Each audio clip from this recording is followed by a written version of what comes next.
আল্লাহ পাক প্রথমে ছেলেদেরকে বললেন, শোনো সূরা নূর 33 নম্বর আয়াত। আল্লাহ পাক ছেলেদেরকে বললেন, তোমরা তোমাদের চোখ নিচু রাখো, এটা আমাদের দায়িত্ব। প্রত্যেকটা ছেলের দায়িত্ব বেগানা মেয়েকে দেখলে চোখটা কি করবে, নিচু। তাহলে আপনি সিডিউসড হবেন, এক কথা।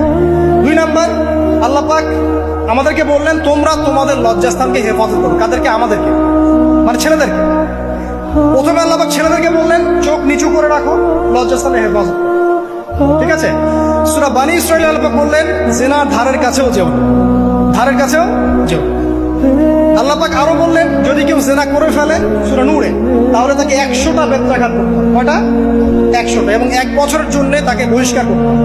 আল্লাহ পাক শাস্তিও দিলেন, শুধু তাত্ত্বিক বিধান দেন নাই, শাস্তিও দিয়েছেন। কারণ শুধু তাত্ত্বিক বিধান দিয়ে হবে? আমি যদি ওয়াজ করে বেড়াই, ভাই মদ খায় না, মদ খায় না, কোনো শাস্তি না অ্যাপ্লাই করি, তাহলে কি মদ ছাড়বে মানুষ? আমরা যদি বলি হত্যা করা মহাপাপ, মহাপাপ, দুর্নীতি করা মহাপাপ, মানুষ দুর্নীতি ছাড়বে? ছাড়বে না, যতক্ষণ না শাস্তি নিশ্চিত করা যাচ্ছে। আল্লাহ পাক তাত্ত্বিক কথা শুধু বললেন না, শাস্তিও নিশ্চিত করলেন। তারপর আল্লাহ পাক আরো বললেন, যদি বিবাহিত কোনো ব্যক্তি ব্যভিচার করে, তাহলে তাকে রজম করতে হবে, মাটিতে পুঁতে তাকে পাথর নিক্ষেপ করে হত্যা করবে। ঠিক আছে? শাস্তি। এরপরে দেখেন আল্লাহ পাক মেয়েদেরকে বলছেন, মেয়েদেরকে বলছেন, তোমরা মূলত ঘরে থাকো।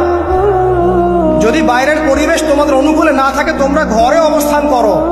ওয়াকরনা ফি বুয়ুতিকুন্না ওয়ালা তাবাররুজনা তাবাররুজাল জাহিলিয়াতিল উলা। তোমরা মূলত ঘরে থাকো। জাহিলি যুগে মেয়েরা যেভাবে নিজেদেরকে প্রদর্শন করে বেড়াতো, এই কাজটা তোমরা করো না।